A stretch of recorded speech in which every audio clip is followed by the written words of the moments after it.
आज के इस टॉपिक में हम लोग स्टार्ट करेंगे विद्युत धारा का चुंबकीय प्रभाव के अंतर्गत आएगा एक टॉपिक है जिसका नाम है चुंबकीय फ्लक्स। तो क्या होता है चुंबकीय फ्लक्स, सबसे पहले उसको जानते हैं। तो चुंबकीय फ्लक्स इसको इंडिकेट करते हैं भौतिक विज्ञान में, ये सिंबल फाई, इसको पढ़ते हैं फाई, सिंबल फाई से इसको डिनोट किया जाता है, इंडिकेट करते हैं।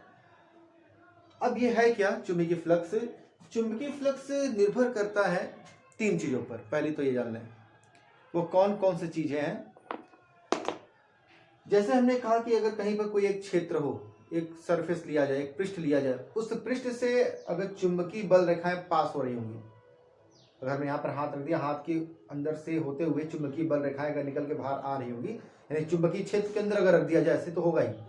तो किसी चुंबकीय क्षेत्र के अंदर कोई पृष्ठ सपोज किया जाए, कंसीडर किया जाए, तो उस चुंबकीय क्षेत्र के उस पृष्ठ से पास करने वाली कुल चुंबकीय क्षेत्र की तीव्रता क्या होगी? कुल मिलाकर उस पूरे क्षेत्र से पास वाली जो तीव्रता होती है उसी एक तरह से यहाँ पे एक नाम दिया गया चुंबकीय फ्लक्स। यानी किसी पृष्ठ से पास होने वाले कुल चुंबकीय क्षेत्र की तीव्रता उस पूरे पृष्ठ से प्राप्त, तो उस मान को यहाँ पे एक नाम दिया गया है चुंबकीय फ्लक्स करके। और जो परिभाषा होती है उसके अनुसार क्या है कि अगर कोई पृष्ठ हो चुंबकीय क्षेत्र के अंदर, वो भी चुंबकीय क्षेत्र अगर यूनिफॉर्म हो, क्योंकि सूत्र जो भी बनेगा एक समान चुंबकीय क्षेत्र के लिए बनता है, जहां पर चुंबकीय क्षेत्र असमान हो वहां पर कोई सूत्र बनता नहीं है। तो एक समान चुंबकीय क्षेत्र कैपिटल बी मान लेते हैं यहाँ पर। उस चुंबकीय क्षेत्र पे हमने एक पृष्ठ एकदम प्लेन समतल पृष्ठ मान लिया, कंसिडर किया, जिसका क्षेत्रफल है ए।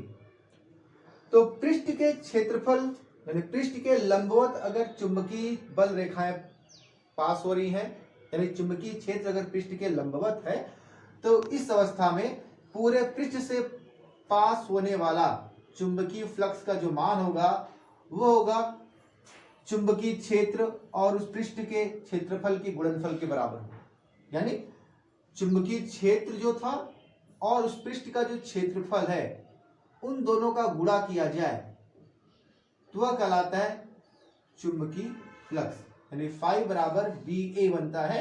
बस ये है कंडीशन कि क्षेत्र जो हमने पृष्ठ लिया है, पृष्ठ के लंबवत चुंबकीय क्षेत्र होना चाहिए। लेकिन जरूरी नहीं है ऐसा हो, कभी ऐसा भी हो सकता है कि क्षेत्र के लंबवत ना हो, पृष्ठ ऐसे है लेकिन चुंबकीय बल रेखाएं ऐसे निकल के जा रही टेढ़े में, यानी सीधे से ये कुछ कोण बनाएगी, तो सीधे से कितना कोण बना रही है? थीटा। तो इस अवस्था में जब ऐसा चित्र हो तो इस केस में क्या होगा, इस बी का एक भाग इस दिशा में हम लोग तोड़ लेते हैं, क्योंकि हम लोग ये पढ़ेंगे आगे कक्षा 11-12 में, तो वेक्टर के बारे में पढ़ेंगे, वेक्टर को कैसे निरूपित करते हैं। तो वहां पे पता चलेगा कि बी का एक भाग इस दिशा में काम करेगा, यानी बी का एक भाग इस दिशा में काम करेगा, जिसको हम लोग कहते हैं घटक। तो वो घटक जो होता है वो कॉस थीटा बनेगा, बी कॉस थीटा होता है। इस दिशा में जो घटक होता है वो हो जाएगा बी कॉस थीटा। तो इस अवस्था में अगर उस चित्र के लिए हम फ्लक्स का मान लिखें तो फ्लक्स फाई बराबर जाएगा चुंबकीय क्षेत्र का जो घटक है वो बी कॉस थीटा हो रहा है, और इस पृष्ठ के लंबवत वाला ये घटक है, और पृष्ठ का क्षेत्रफल गुणा कर दिया ए का, तो फाई बराबर हो जाता है बी ए कॉस थीटा। तो सूत्र ये भी हो सकता है, अगर वो लंबवत पृष्ठ के चुंबकीय क्षेत्र न मिले, किसी और दिशा में मिले, किसी और कोण पर मिले, तब ये सूत्र लगाते हैं, नहीं तो ये तो इसका सूत्र फॉर्मूला। लेकिन अब इसका कंसेप्ट क्या है? पहले क्या होता है चुंबकीय फ्लक्स, इसका एक मतलब समझे आसान भाषा में। तो आसान भाषा में फ्लक्स, चुंबकीय फ्लक्स के बारे में अगर नहीं जानते हैं तो जो डेली लाइफ में एक्सपीरियंस कर सकते हैं, महसूस कर सकते हैं, उसके बारे में देखते हैं। तो एक नाम लिखा गया एयर फ्लक्स। जैसे चुंबकीय फ्लक्स है, मैग्नेटिक फ्लक्स है, वैसे एयर फ्लक्स नाम दिया गया, लाइट फ्लक्स होता है।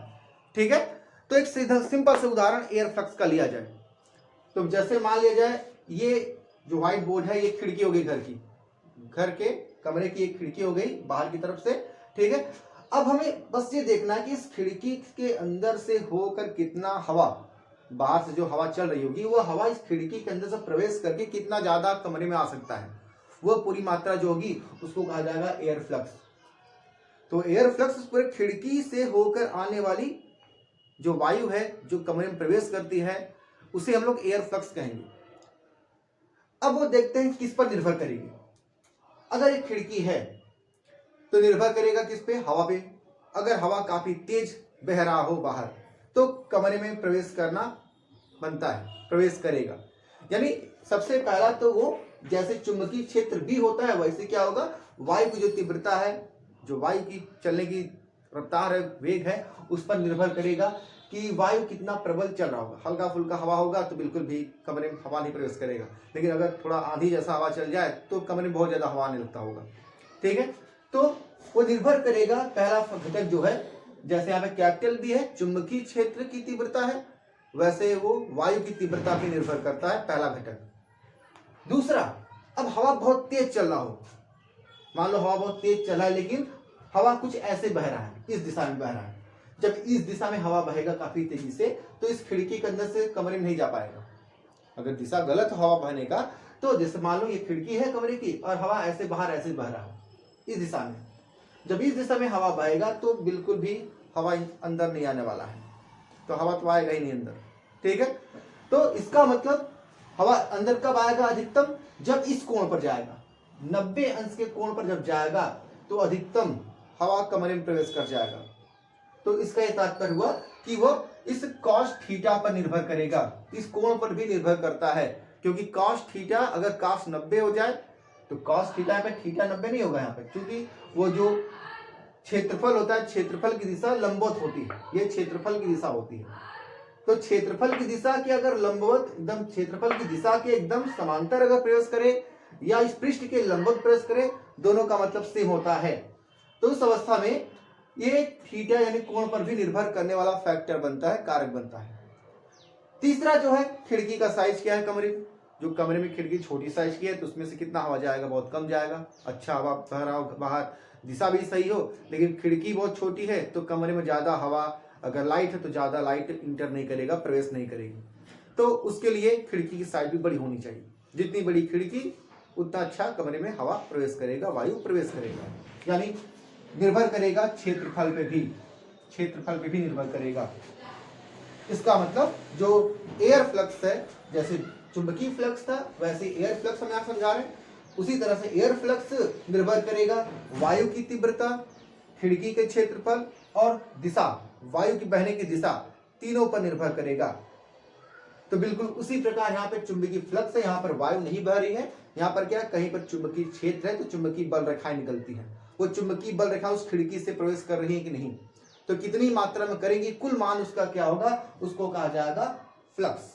तो B गुणे A का जो मान होता है, यानी B और A का जो गुणनफल होता है, उसे हम चुंबकीय फ्लक्स कहते हैं। अगर किसी कोण पर हो, लंबवत ना अंदर जाए, किसी कोण पर हो, तो फार्मूला BA cos थीटा का प्रयोग करते हैं। तो ये है चुंबकीय फ्लक्स का मतलब।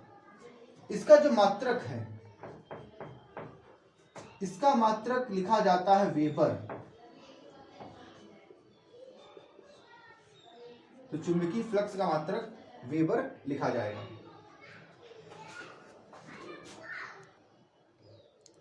वेबर के अलावा एक दूसरा भी मात्रक इसका हो सकता है, जिसको कहते हैं टेस्ला